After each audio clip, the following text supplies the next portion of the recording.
Greetings, greetings, greetings. Hello to Augies Worldwide. It's so good to see you this Saturday. First of all, last week I was not on. I tried to put the word out with a message via my channel and also in the title field of the live stream area, but apparently a lot of people didn't get the word, and I apologize for that because I know that caused you to waste time coming for a live feed that wasn't there, and I apologize. We were traveling. We went to Salt Lake City to see the Mormon Tabernacle Choir perform its Christmas concert, which is always a big, hairy deal production there. They've got the conference center will seat 21,000 people. I would say there are only about 18,000 there, but they do it for 3 nights. They actually reach a pretty significant live audience, and then it's actually not going to be broadcast till a year from now. The one that they broadcast this Christmas season is last year's Christmas concert. It gives them a little time to do the editing and things like that.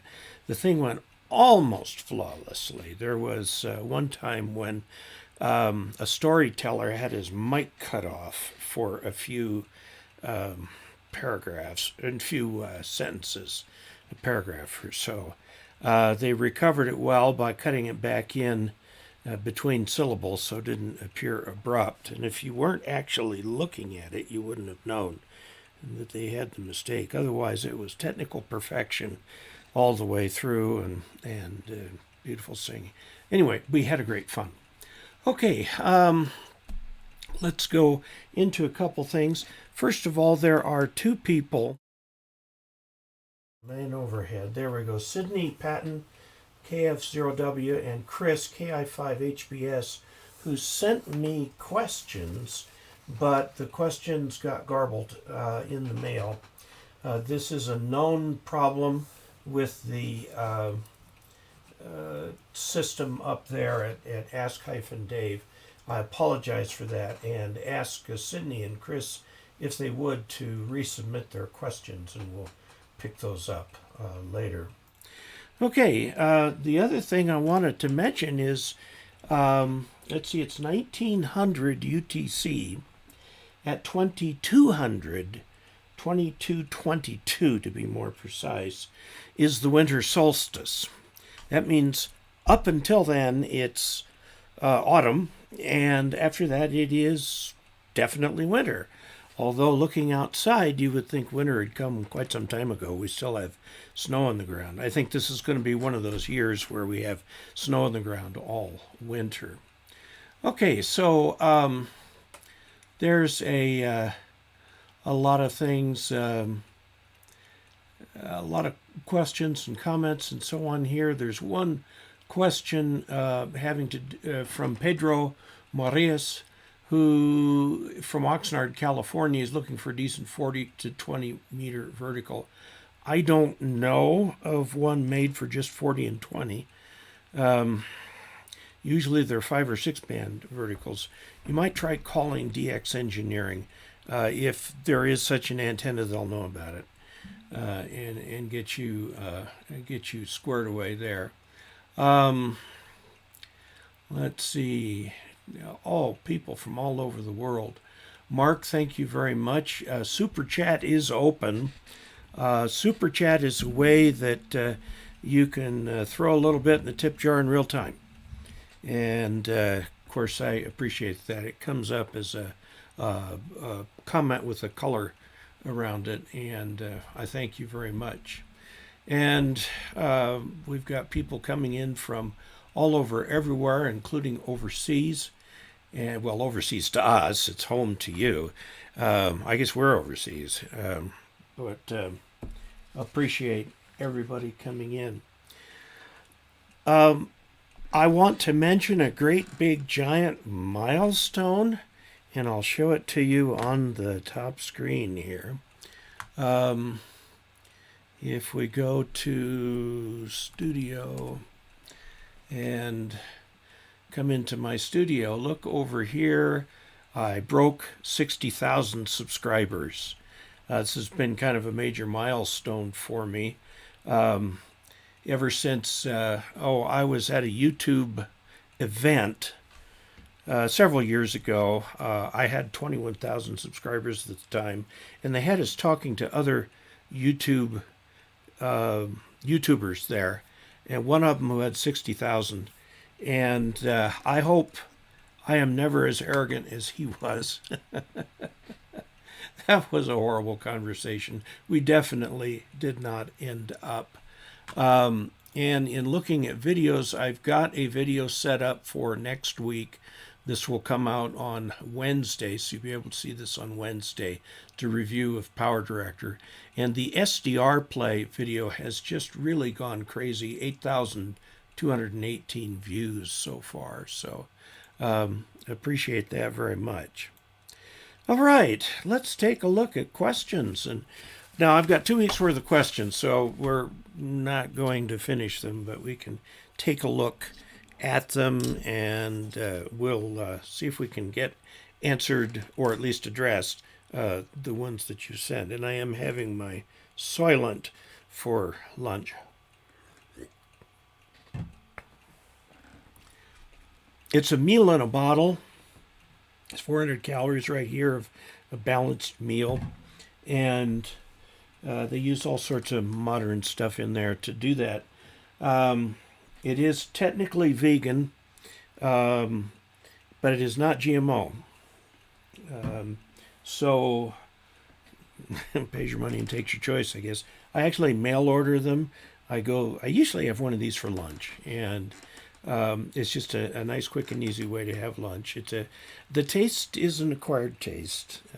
It's not flavored, and so it tastes like the sum of its ingredients, which is kind of interesting. Takes some getting used to.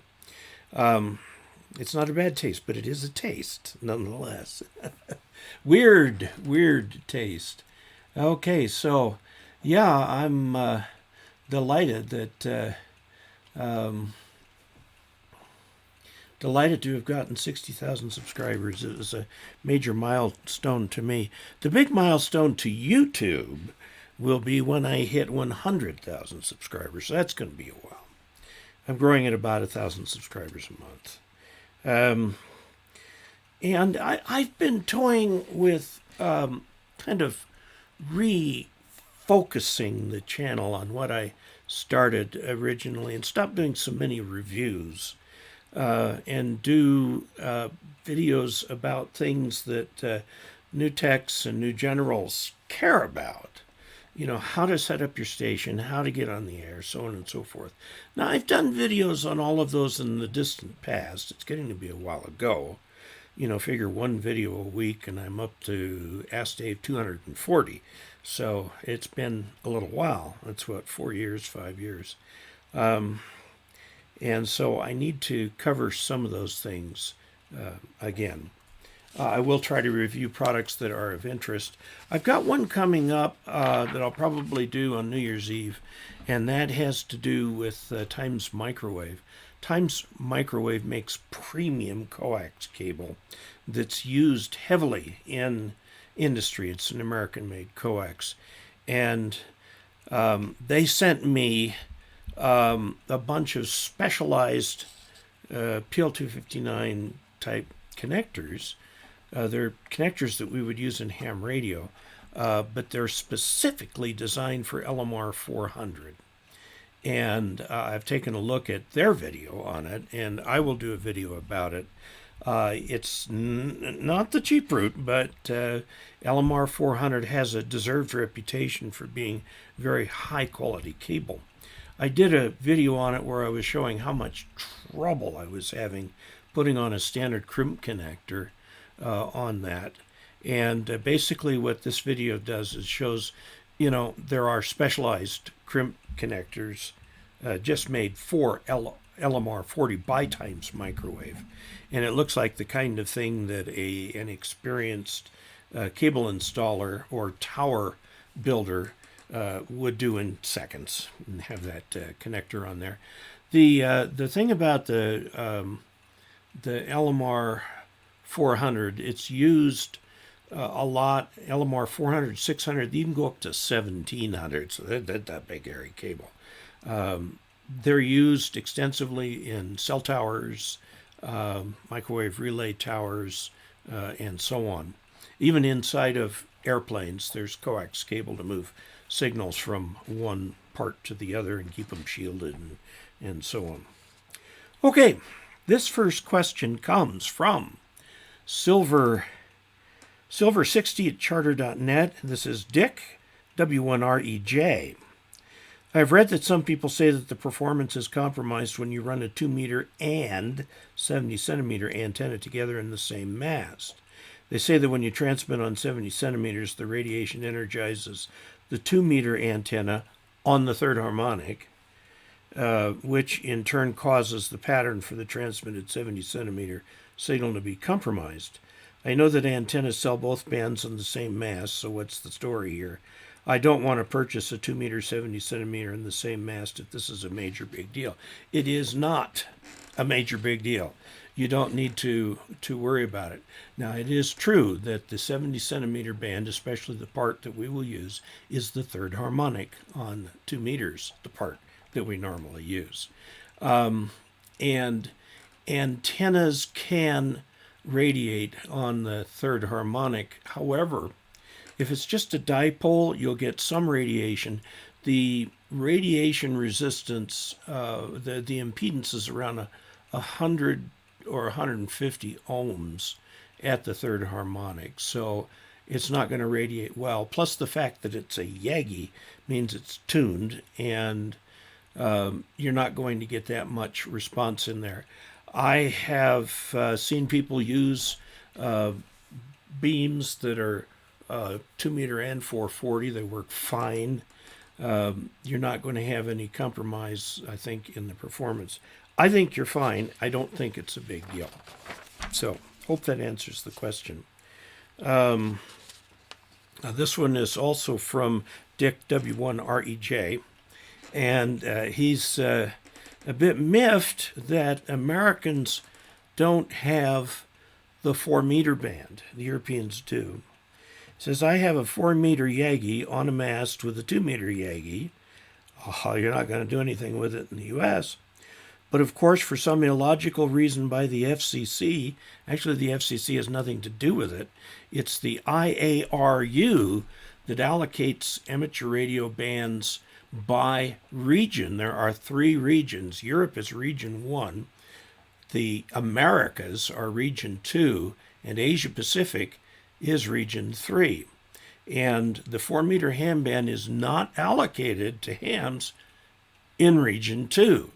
So the FCC has got to follow that band plan established by treaty. There is no 4 meter ham band in region 2. We're not allowed to use it. Europe and many countries can use it. Yes, they can. I'm told that there's a way to use a 4 meter antenna by doing something called cross-banding via repeaters. I have, honestly, Dick, I've never heard of such a thing. 2 meters or 4 meters is a European thing. Now, here's something that's interesting for you. A number of the radios that are sold in the U.S. as being HF up through 6 meters also cover 4 meters in Europe. It's kind of interesting. This next one is from N0OUW, Jerry, and says he was wondering if we've ever met in person. He is the secretary of the Longmont Amateur Radio Club. That's Longmont, Colorado. It's just north of Boulder. Happens to be the site of the Boulder County Fairgrounds, which is where both the Boulder Amateur Radio Club and the Longmont Amateur Radio Club have their separate hamfests there. And I was at one time a member of the Longmont Ham Club. Here, I'll put it over here where you can actually see it. Main overhead. Okay. This is a draft flyer for Larkfest, the Longmont Amateur Radio Club. It's just one day, 8 a.m. to 2 p.m. at the Boulder County Fairgrounds in Longmont. There is a special guest speaker and that's me. I don't know that that's going to draw any extra people to their Hamfest, but I've been to their Hamfest before, and it's a nice one. It consists almost entirely of just the Swap Fest. And it's a big swap fest, too.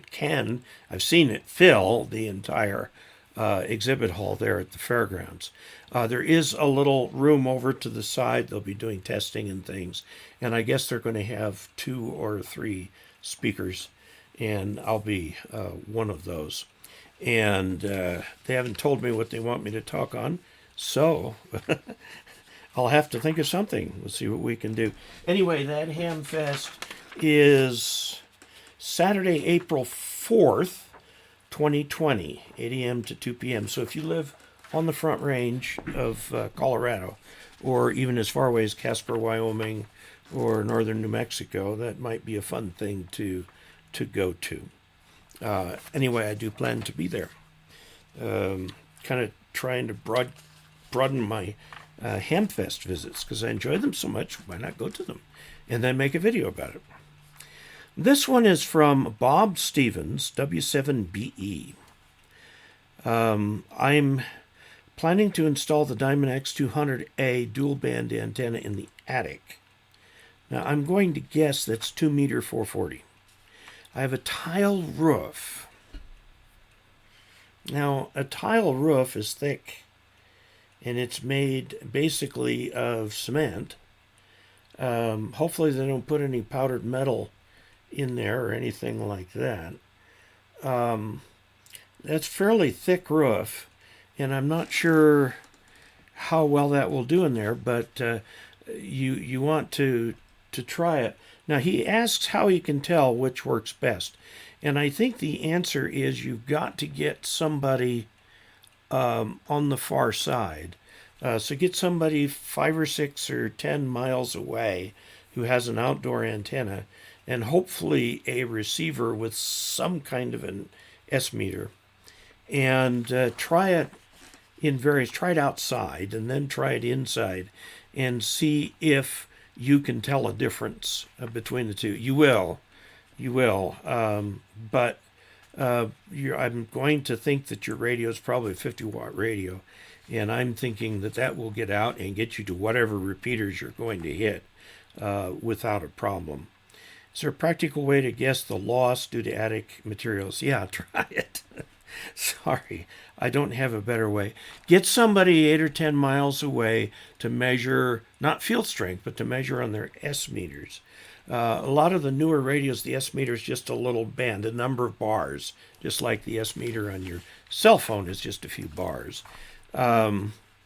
And you can work with it that way. I think that will give you a very simple answer to your question. Where am I here?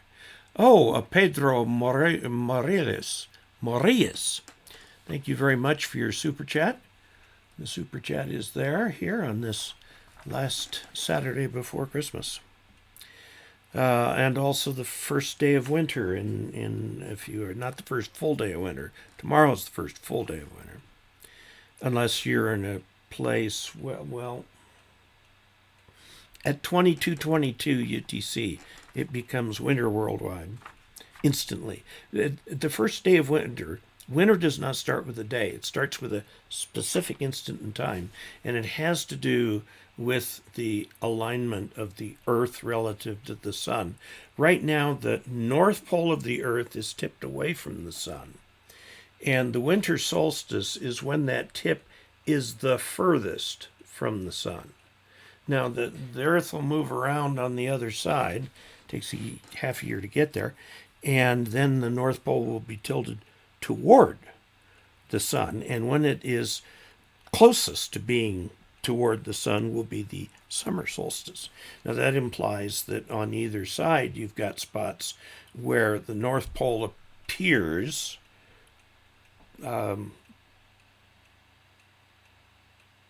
when you have equal illumination on the northern and southern hemispheres, and those are called the equinox. There's a spring one and an autumn equinox. Autumnal equinox, to be more exact. Robert Kneebone, N6AZV, says he has a problem with Chirp. And you're not the only one to have a problem with Chirp. It's just once you get it set up and once you know what it will do, and more important, what it won't do, you'll be fine. He has a list of frequencies in Chirp that he feeds into his radio, and he wants to insert one in the middle. The only way that I know to do that, because I don't know if Chirp will insert lines, and he says it does not, is to export your frequency list to a CSV file, go into Excel or whatever, add the line, and then export that as a CSV file and import it back into Chirp. That will add the line, and that may be what you need to do to get that line where you want it. It sounds like he's very frustrated with Chirp, and I don't blame him. Okay, this next one is from Ronald Rudy, W4ORH.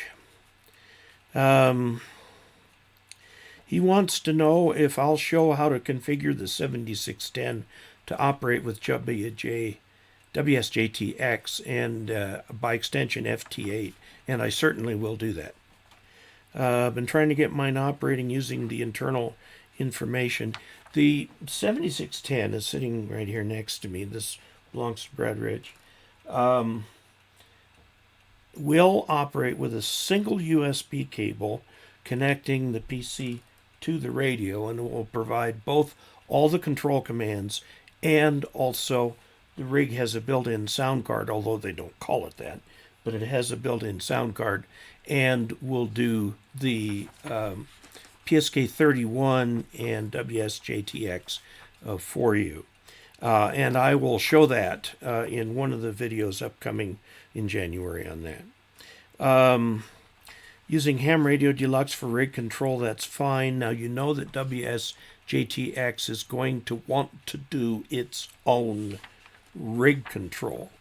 And there is a piece of software called WSJT-X JT Alert X that helps with the interface. You might look that up. If I need that to get it to work with the 7610, I will show you that. And he's able to get MMS TV to operate just fine for slow scan television. So you've solved the basic problems. The problem is getting into WSJT-X and getting the settings right, because WSJT-X wants to talk directly to the radio. Okay, so if Ham Radio Deluxe is already talking to it, you may not be able to get WSJT-X to work. It says, am I expecting too much using the USB number 1 port? No, you aren't. Everything you're expecting should work. Okay, let's just take a break and take a little, see what we've got them up here.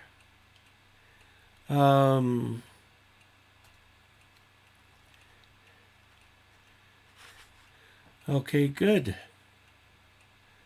Good. Northern winter, yeah. I don't honestly know if they call it summer down in VK land.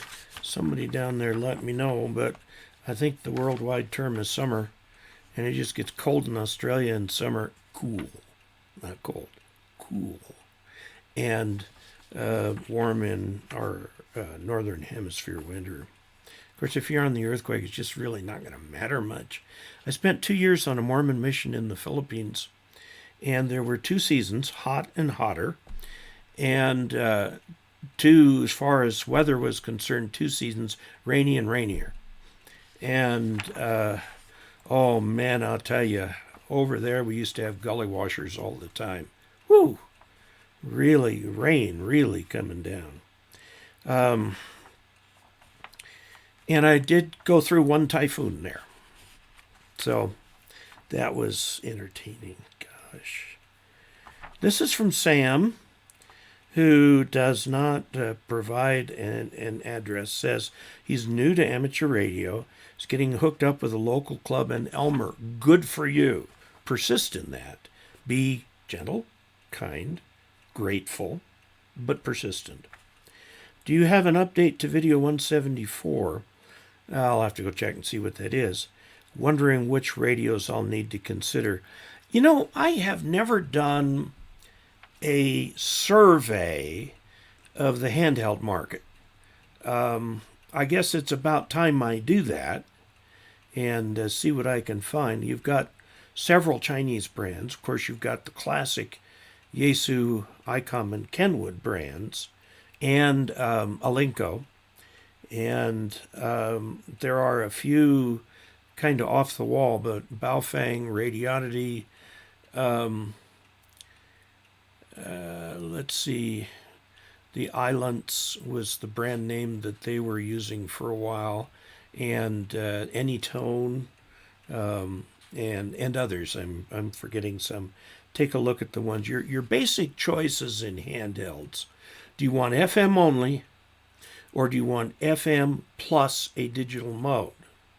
Now, if you get a Chinese handheld, that digital mode is DMR.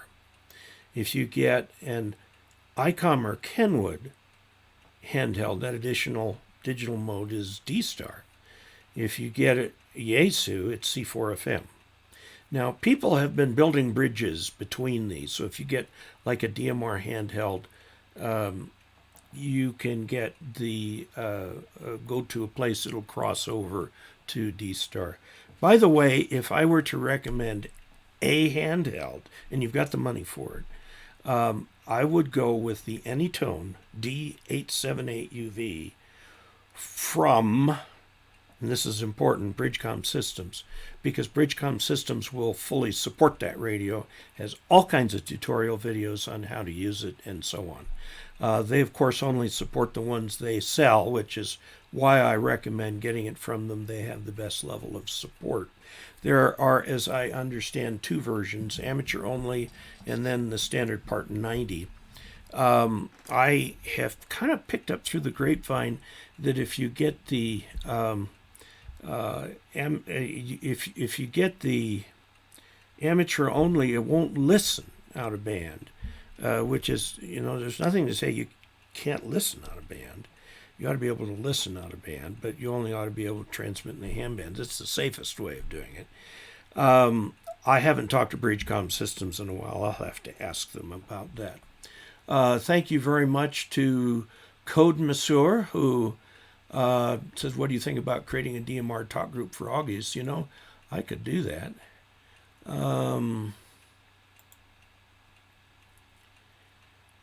Let's see.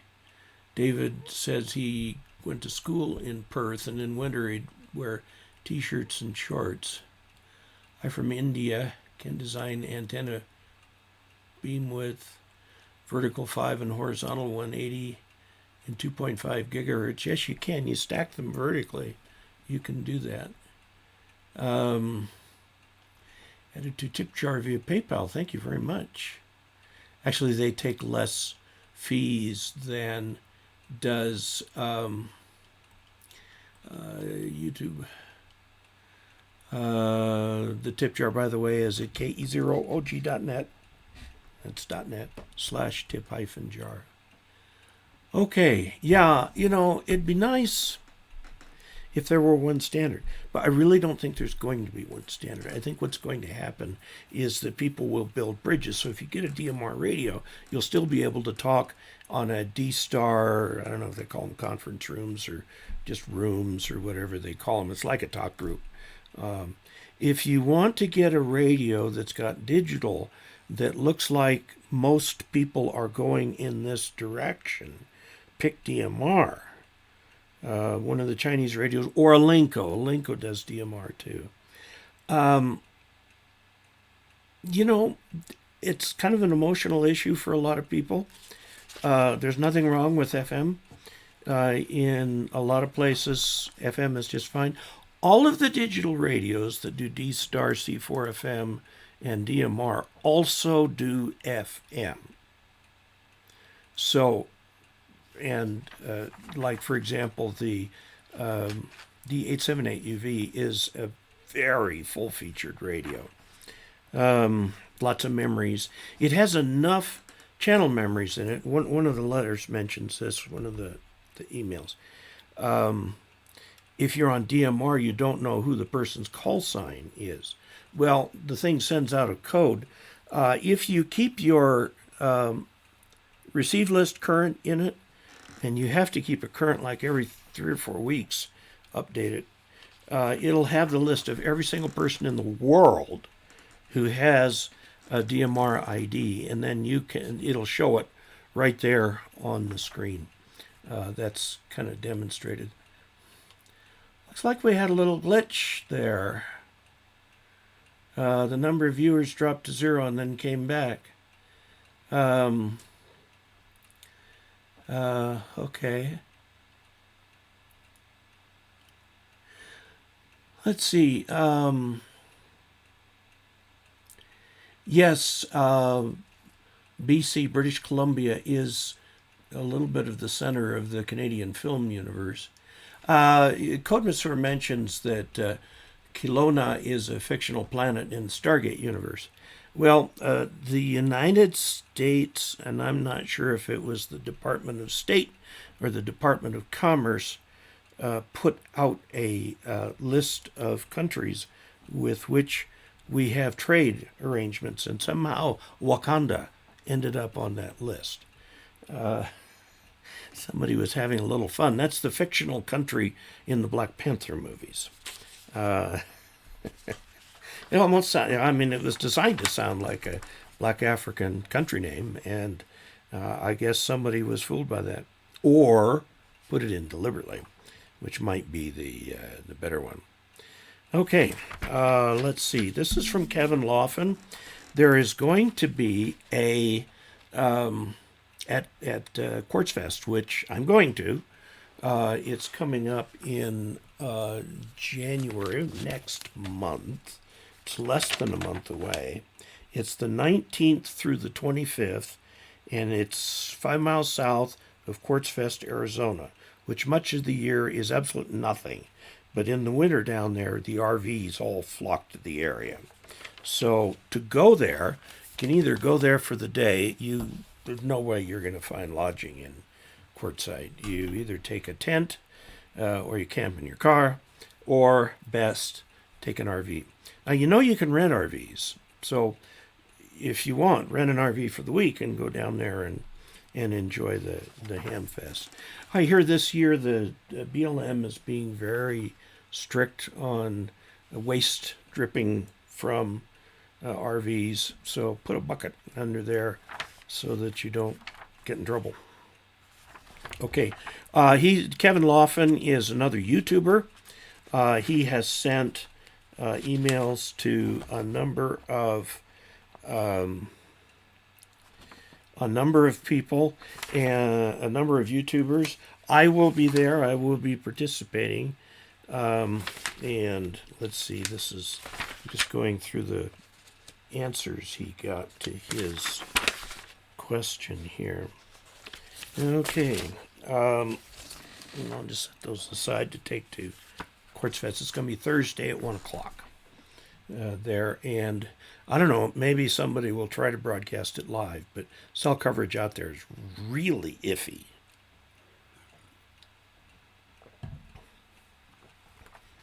Okay. This is from Norm Jakes, KC1MGW. Do you know of an accessory or auxiliary display for a Yaesu FT-857D that can provide a scope waterfall? Well, your PC can. You could probably also do it if you had a Raspberry Pi, but you'd need a little display for it. The 857D is the kind of radio that you take out portable, but if you've got it in your home station, you can use the SDR Play RSP-1A as an adjunct to it and go on MFJ. There is, and just put the words SDR in the search, and there is a little interface unit. You plug your antenna into it, and into your radio and into the SDR. And then when you transmit, you've got to have another connection from your transmitter to the thing to tell it when it's transmitting, which all transmitters have, transceivers have. Then it will close off the antenna to the SDR. It will not completely eliminate your signal from getting into the SDR, but it will reduce it to safe amounts. And that is the standard way of doing it now. Okay. And, no, I guess there was a glitch, man. Went by the way, we're breaking records at 137 watching now. Okay. Doesn't look like Randy Hall is going to make Quartz Fest. He says he's going to be on a vacation. This is Cornelius Glosanto from Indonesia. He is now working in Sierra Leone under the Catholic Church. He has 2 units HF transceiver, an ICOM 78, and a Kenwood TS140S. I think both of those are pretty venerable. Also have an MFJ Versatuner 2 and some coax cable. I want to use that radio as an emergency communications from our base in town and one of our outstations, about 200 kilometers. I have a plan to start with a 20-meter band. You also ought to look at the 40-meter band. And if you want to do things at night, 200 meters is within NVIS range, and you would need an 80-meter antenna fairly close to the ground, like 25 feet up. I would suggest you just put up a dipole. You can put up an 80... You call MFJ and ask them, you want a dipole that'll go 80, 40, 20. And I think that should be fairly easy to get. Another place you can go is to DX Engineering and try it there. 80 meters, make sure that you tune that for the part of the band you're actually going to use. I assume that you're going to get amateur licenses from Sierra Leone. Those radios don't work outside the ham bands to any degree, so if you're assigned different shortwave frequencies, those may not be the right radios for you. But you can investigate that and see what happens. This next one is from Rob Steele, K7ODB, and he's talking about digital modes. He enjoys the D-Star net that follows Ham Nation each week on Reflector or Conference Room 014C. All that being said, I'm wondering a few things as I watch you get into DMR. D-Star works over HF. Well, DMR would too, but it's not really designed for it. One side effect that I like about D-Star is that your call sign is sent to everyone with the press of a PTT. Now, on a DMR radio, when you press the push to talk, it sends out your ID number. This is where you want a radio that can store the entire list of all 130,000 people worldwide who have DMR IDs. And that number is going up all the time. And the D878UV will store that many. And you can then, whenever that ID comes into your radio, it will display the call sign, the name, and the location. So it's very handy. But, you know, the thing is, the people who are most active on DMR are the newcomers. So if your list is more than 2 or 3 weeks old, you're not going to be able to catch that information on them. You really need to update that list from brandmeister.network quite frequently. And I put something on my blog that showed an easy way to do that. So go to my blog at dcasler.com. And I think it's a post pretty close to the top. Okay. Okay, so that's about different capabilities in different systems. I'll have to see what I need to do to get a DMR talk group so that we can use that. I can use it in my hotspot here, and we can have a little private conversation after these This is from Don DeGidio, who has been a longtime supporter of Ham Radio Answers, and I really appreciate it. He's just talking about his station, and I think I kept it. Don DeGidio, here we go. So we're going to go to the top screen and look at this picture.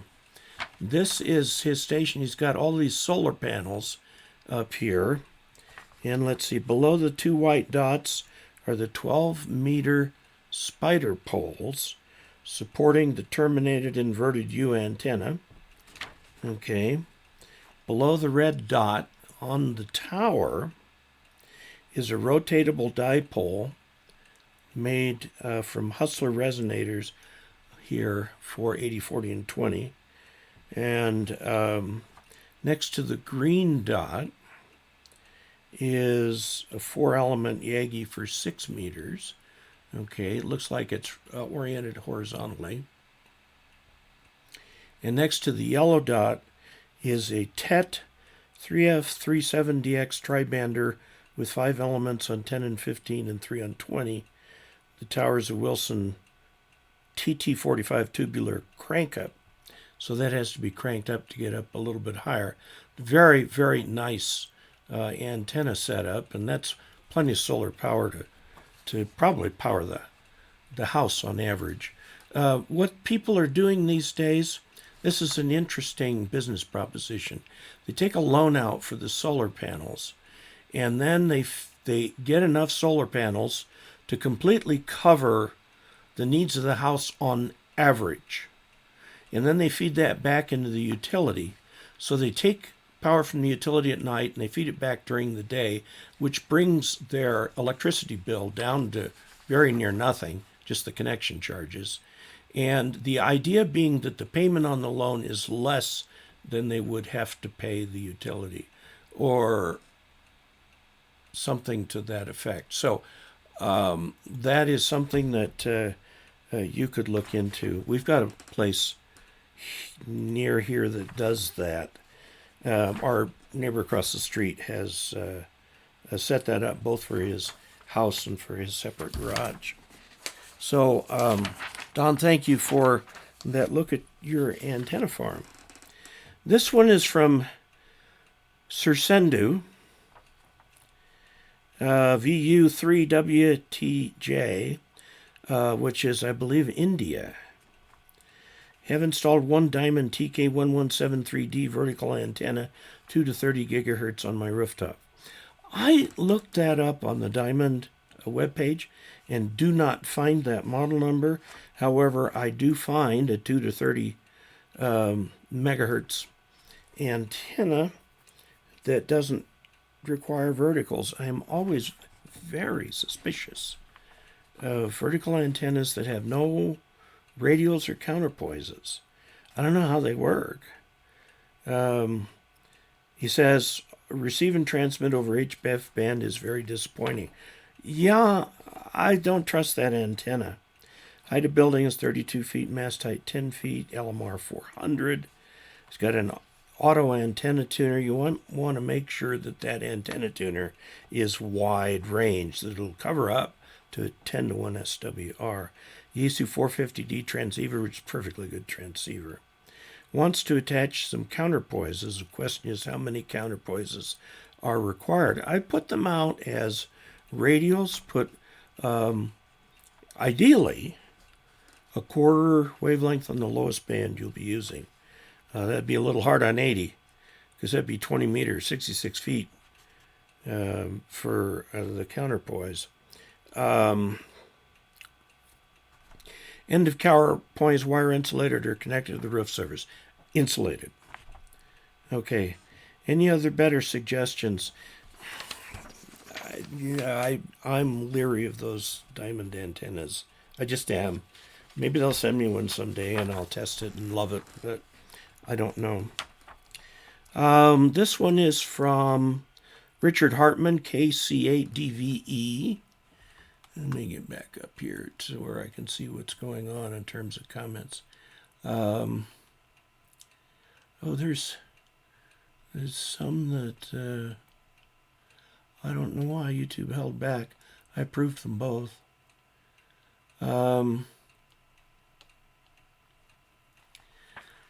California turning off repeaters? No. It's some idiot in the fire agency who's saying idiot things. That won't happen. But that doesn't mean you don't have to stand up. But work through the ARRL.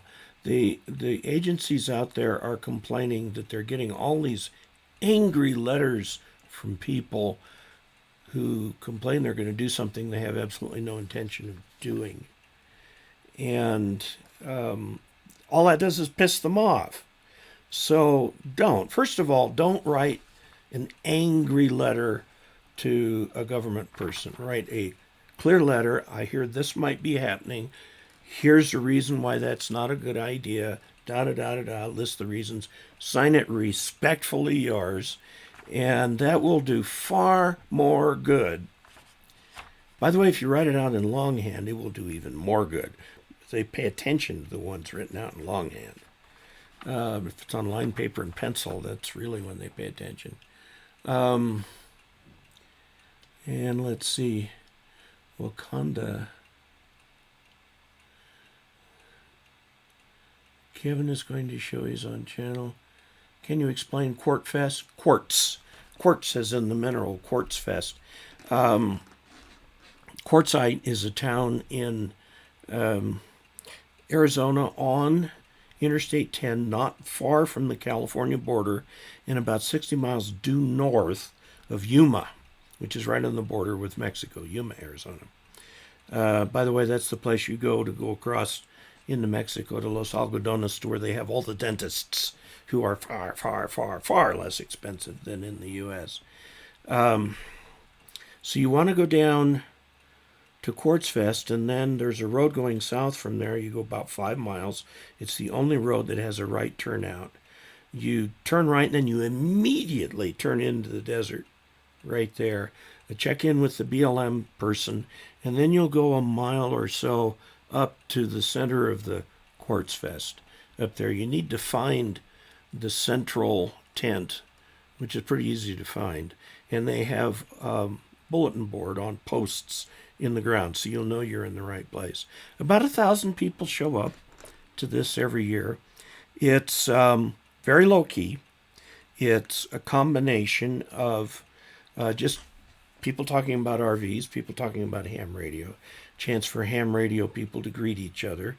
They have firesides every night, and hootenannies. They have potluck dinners. They have all kinds of stuff.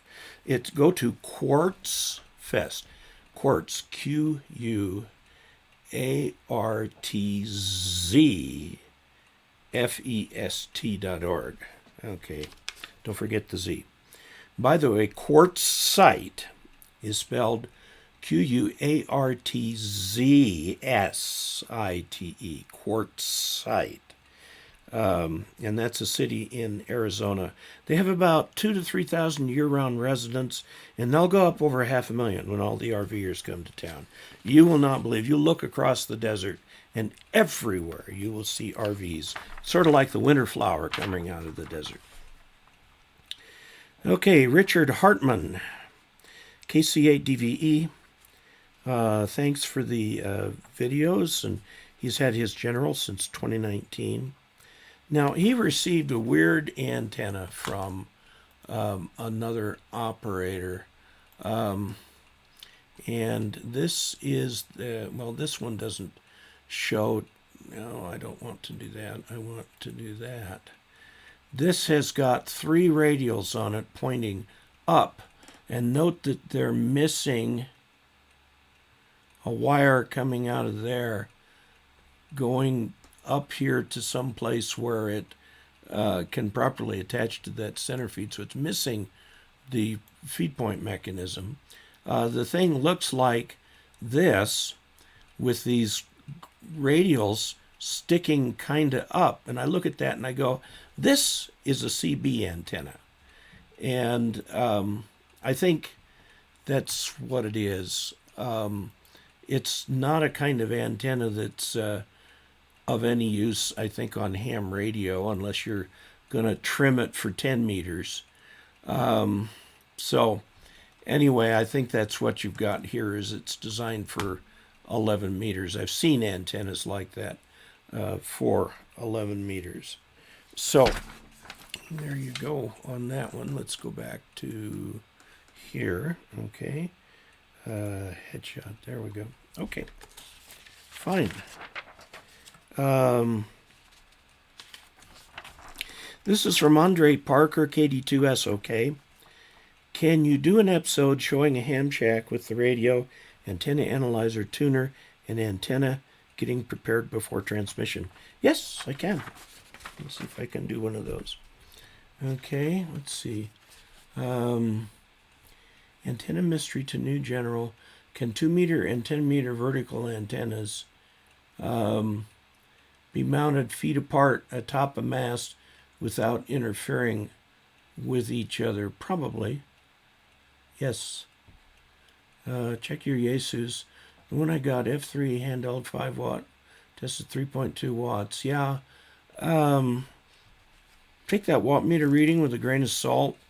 If the watt meter is really designed for HF, it's going to give you an erroneous reading. On VHF, you need a VHF watt meter. Now, that's not true of SWR. SWR is the ratio of two powers. And if you do that on VHF, then you get the ratio of two erroneous powers. But those powers are erroneous the same way. So the ratio is okay. Okay, quartzfest.org. YouTube has been... Oops. I don't know why they... Checking the radios with the watt meter. I don't know why that was held for review. There's no reason for that to have been held for review. Do the Rockhounds get in on quartzite too? Oh, you bet. During January, which is the peak of their season down there, there's several Rockhound. There's even a gem and mineral show. There's also a great big RV show. The RV show is the same week as Quartz Fest. There's lots going on. By the way, trying to get food in a restaurant in quartzite, don't. There's $2 stores there, Dollar General and Family Dollar, I think they are, and you'll have to pick up what you need at those. They way overstock for January, and believe me, trying to get through them, it's like climbing through a warehouse or something. They've got so much stuff. But be prepared to cook your own meals.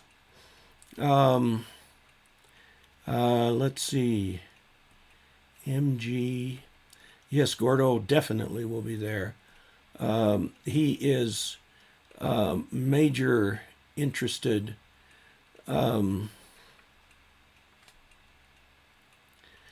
Yeah, when you test things with like handhelds with a watt meter, make sure that's a VHF watt meter. Yeah, they do. Yeah, the Ham Fest is the Quartz Fest. There's lots of other groups that meet there too. Let's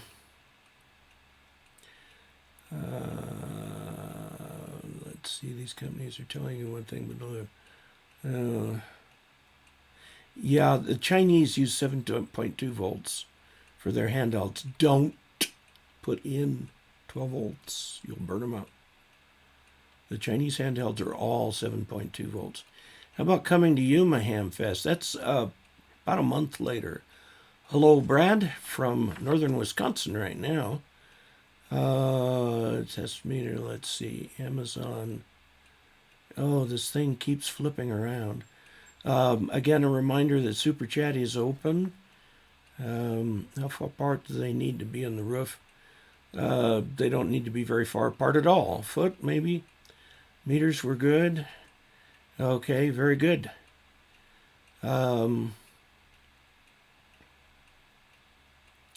Yeah, the meters are often calibrated for around 100 watts and aren't real good at, just a few percent of that. All right. K5SES is Tommy. and he's building a full wave loop antenna for 160 meters on down. On down meter-wise, it's up frequency. Read a bunch of articles from hams who have built them. It's going to have to be a horizontal loop to be that big, unless you've got some incredibly tall trees. It will work. It will have a really weird pattern. He's going to have it up about 65 feet, so he's got 4 corners that are real high. Never seen a bunch of diversity. I've read that normally the full wave loop will have an impedance of 100 to 2 ohms. Oh my goodness. Ranging from about 10 to 1,000, depending on the time of day, the phase of the moon, the mood of your milking cow. The impedance is all over the place. Yes, feed it with ladder line. If you can get 600 ohm true ladder line, feed it with that. And bring that, if you can, all the way into the shack to the antenna tuner. All antenna tuners on the back have a connection for balanced feed line. You can try that on that. That feed line's going to radiate on you, so you may end up with RF in the shack. You may have to put a balun out there and feed it with coax for a little bit, which I ended up having to do.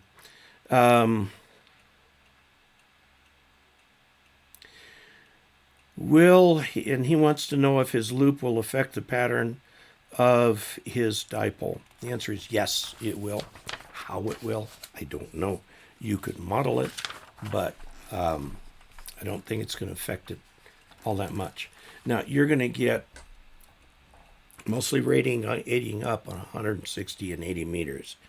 40 meters, you're going to start radiating out, but it's a weird 4-leaf clover kind of pattern. And as you go up in the bands, it gets to be truly weird pattern.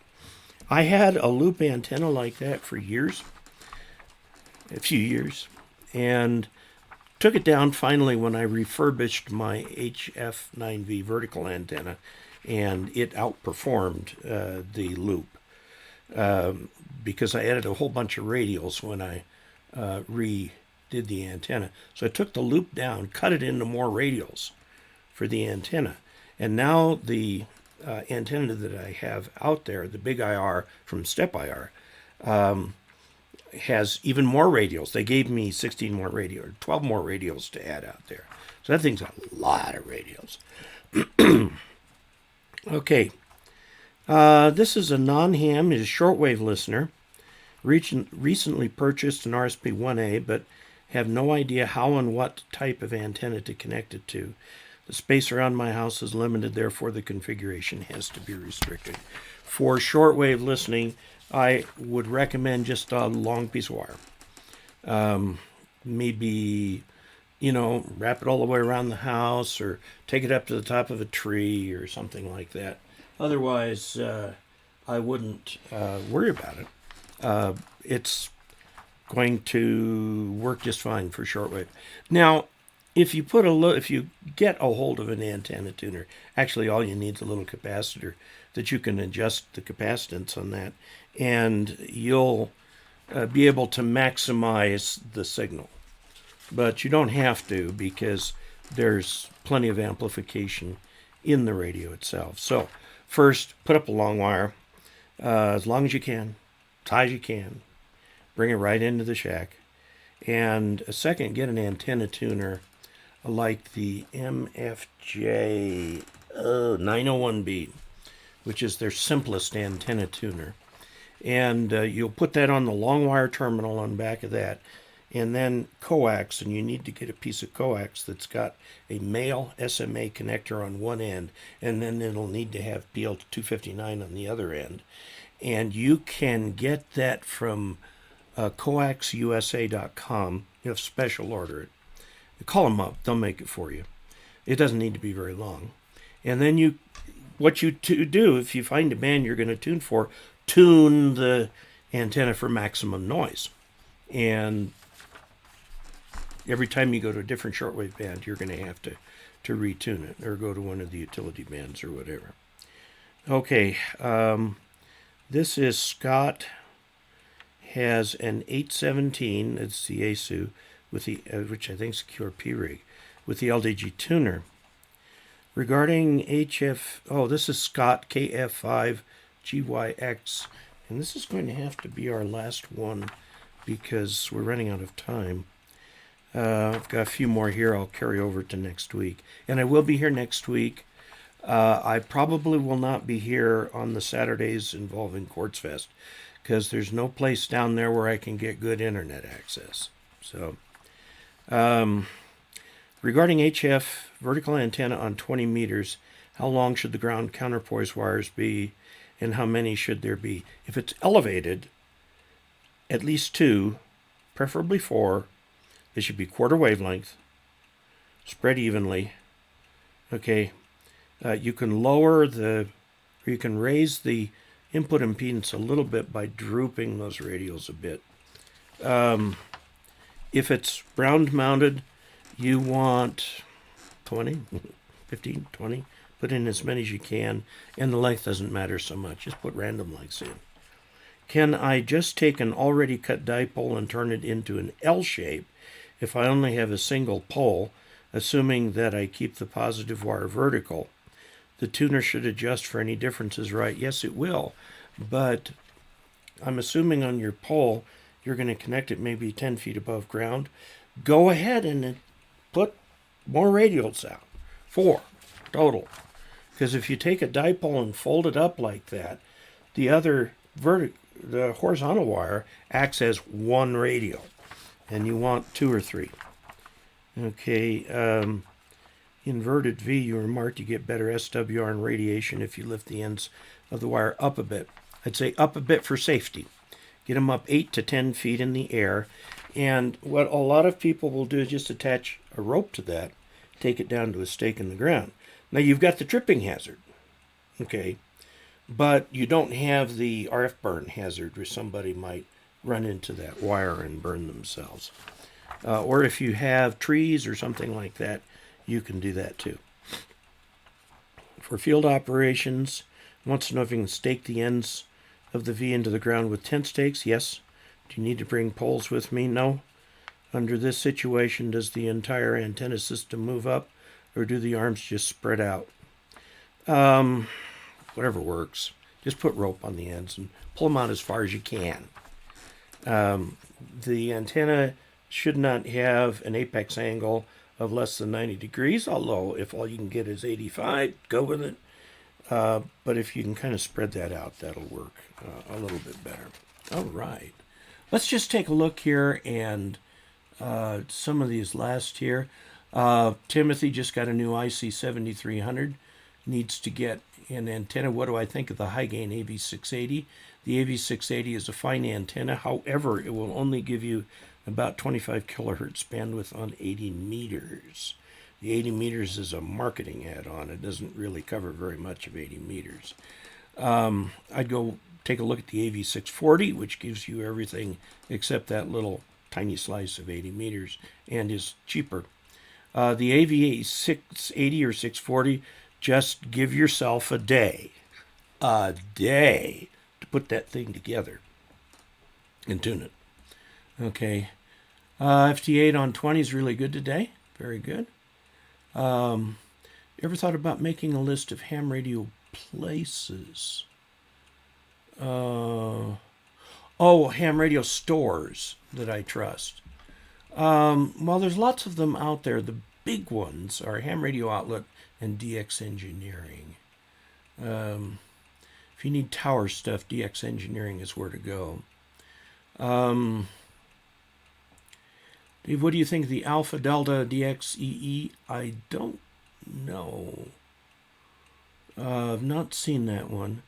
Good experience with ham radio outlets, Gigaparts, good vendors like R&L Electronics, the Wireman, etc. The U.S. companies often specialize, they sell one particular kind of thing. Like the Wireman focuses on coax connectors, wire antennas, and so on. And they'll work very well.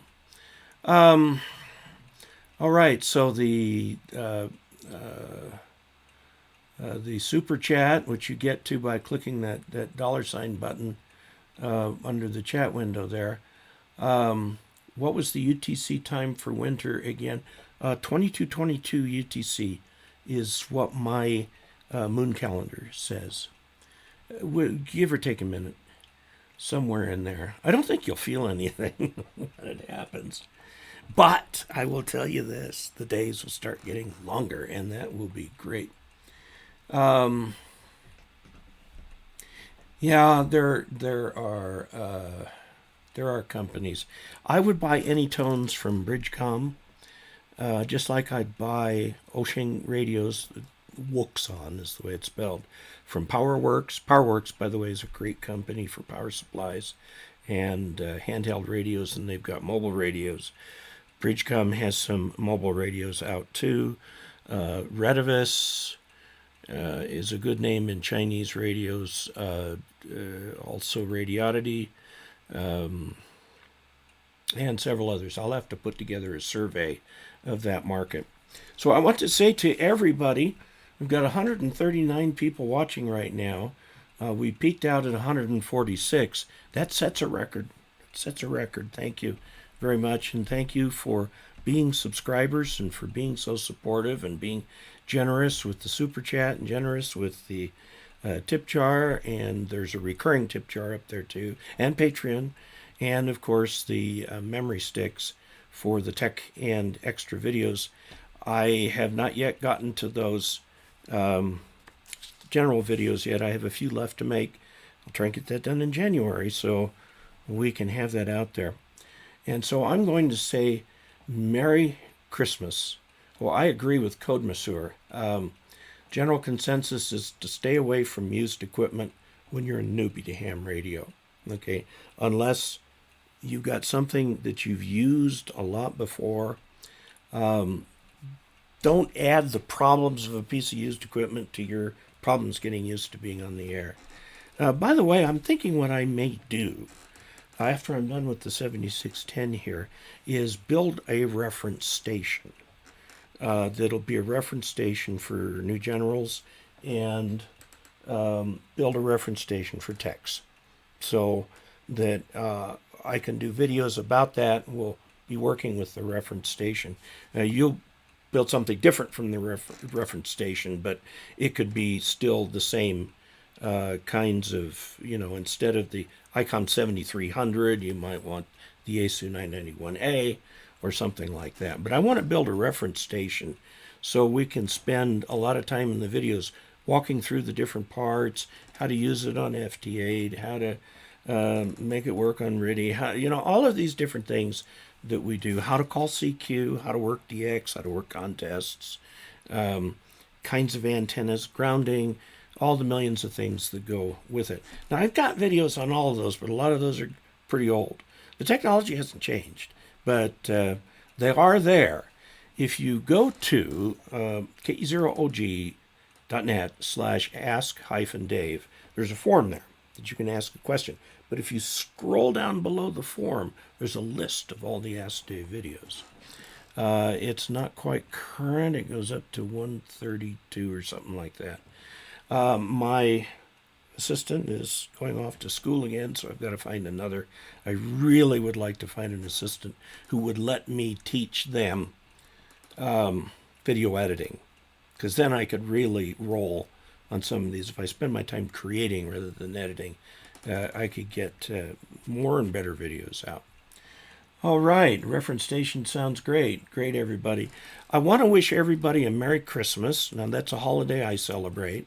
Other people celebrate different holidays, from Kwanzaa to Hanukkah to all different kinds of things. I don't know if there are any Muslim holy days in the holiday period. I hope somebody will tell me if so and what they are. Of course, the New Year is coming up. Everybody celebrates the New Year, although the Chinese celebrate on a different date. So I would like to say 73 to all, and to all a good night.